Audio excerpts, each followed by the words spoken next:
Oi pessoal, bom dia, tudo bem? Iniciando capítulo novo, aqui na nossa jornada Atos dos Apóstolos e com certeza crescendo um pouco mais, aprendendo coisas novas. Tenho certeza que esse capítulo 11 também vai nos levar a uma extensa compreensão de coisas relacionadas à nossa vida cristã na atualidade. É impressionante como a palavra de Deus é tão atual, Porque coisas que aconteceram há 2000 anos atrás, elas servem como exemplo, como inspiração, como reflexão para os nossos dias. Então, desde já, agradeço pela sua companhia. Vamos a mais um capítulo, capítulo 11 dessa vez. Não esquece de curtir, de comentar, compartilhar e vamos avançando, tá bom?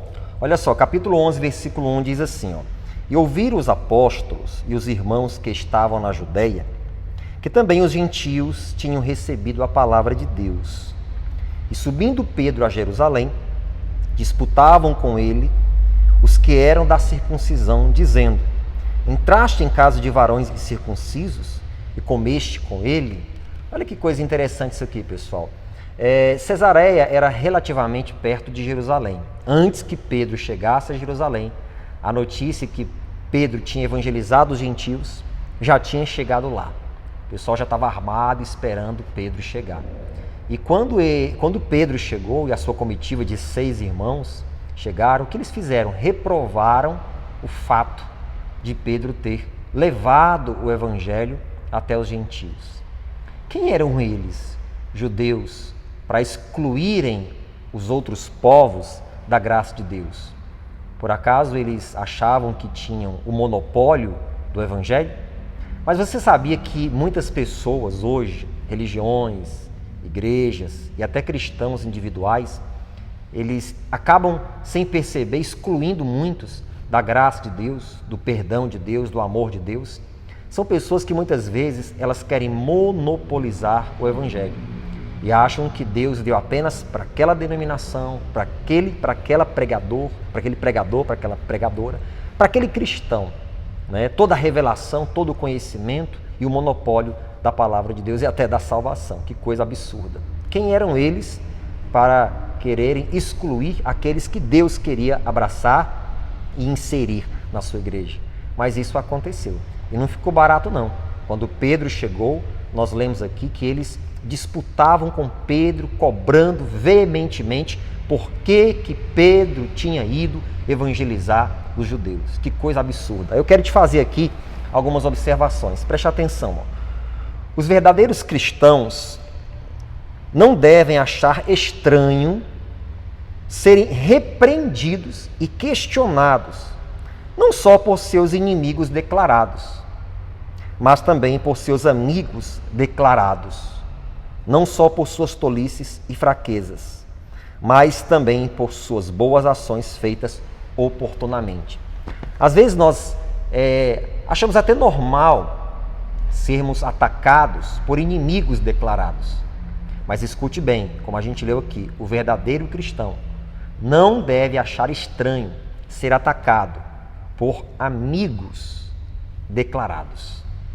Exatamente. Pedro foi atacado por amigos cristãos que o receberam com espada na mão, como sendo guardiões da verdade, como advogados de Deus. Que coisa absurda. Mas se prepare, porque quando você pratica boas ações em torno do evangelho, do reino de Deus, isso pode parecer estranho para muitas pessoas. Então você tem que estar preparado para ser atacado por estas, porque é comum a gente ser atacado por inimigos declarados, mas por amigos, por aqueles que são da mesma fé, que creem no mesmo sangue de Jesus. Pois bem, isso vai acontecer também. E aconteceu com Pedro.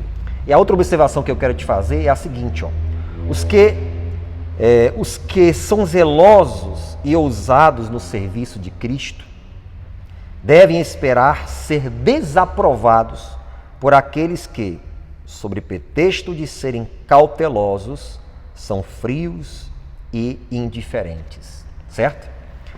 A pessoa que é zelosa no serviço de Cristo, no reino de Deus, nas coisas de Deus, ela tem que se preparar para ser desaprovada por aquelas pessoas que elas têm o pretexto de serem zelosas, de serem bondosas, mas na verdade são pessoas frias e indiferentes. Aquelas pessoas que são acomodadas no reino de Deus se preocupam apenas em sentar nos bancos da sua igreja, naquele exato banquinho, assistir o culto do boa noite até o amém, mas são frios e indiferentes. Essas pessoas são as que são mais críticas. Se você parar para observar, é exatamente desse jeito. Os mais críticos são aqueles que são frios e indiferentes, que não sabem, não fazem absolutamente nada pelo reino de Deus e pela obra de Deus. Fato. O que é que você faz? Ignore e continue fazendo aquilo que o Espírito Santo tem colocado no seu coração. Pedro, ele rompeu com uma barreira de preconceito. O Espírito de Deus o levou até os gentios e a partir dali tudo seria diferente. O importante é você estar agradando a Deus, servindo a Ele com todo o seu coração. Foi difícil, né? Deus o levou, mas de repente vem dos próprios irmãos os ataques. Mas Pedro seguiu em frente. Sigamos em frente na nossa jornada. Vamos nos preocupar em fazer a vontade de Deus. Vamos deixar o nosso coração ferver pelo reino. Avance, avance e avance. Amém? Vamos orar? Pai Santo, eu quero te louvar. Iniciamos o capítulo 11, nova fase, mais aprendizado, mais crescimento e mais fortalecimento, Pai, para a nossa fé, para o nosso espírito. Meu Deus, Pedro passou por uma situação muito complicada. Ele levou a tua palavra aos gentios, foi reprovado pelos irmãos que queriam excluir da tua graça aqueles que o Senhor estava trazendo para o teu reino. Mas ele tinha que focar no Senhor, olhar firmemente para ti, e foi o que ele fez. Isso vai acontecer conosco também. Devemos estar preparados e ser maduros o suficiente para que quando essas coisas acontecerem, devemos permanecer de pé.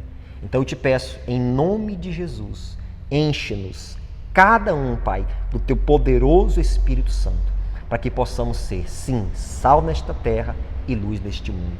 Assim eu oro, Pai, declarando o Espírito do Senhor sobre a vida de todas essas pessoas em nome de Jesus. E você sela com um amém. Sejam cheios do Espírito Santo, a jornada continua.